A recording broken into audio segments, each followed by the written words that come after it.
చాలా పుణ్యాత్ములైన వారు ఉంటారు. వాళ్ళు ఏ కోరికతో రారు. మేము స్వామిని చూడకుండా ఉండలేమని వస్తారు కొండక వాళ్ళు. వాళ్ళు ఏమీ కోరుకోరు. నన్ను అలా చూసి పొంగిపోయి నమస్కారం చేసి వెళ్ళిపోతుంటారు.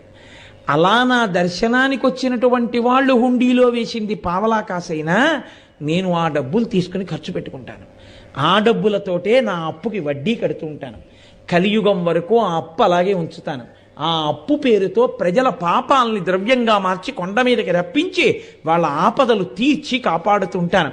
లక్ష్మి వాళ్ళకి మాత్రం డబ్బు ఈ పిల్లలు పాడైపోకూడదు అని లక్ష్మీదేవిని బ్రతిమాలి ఏడుకొండల మీద నిలబడి కలిపురుషుని ప్రభావం చేత ఎంత పాపం చేసినా రక్షించడమే లక్ష్యంగా పెట్టుకుని నిలబడినటువంటి దయాళువైనటువంటి వాడు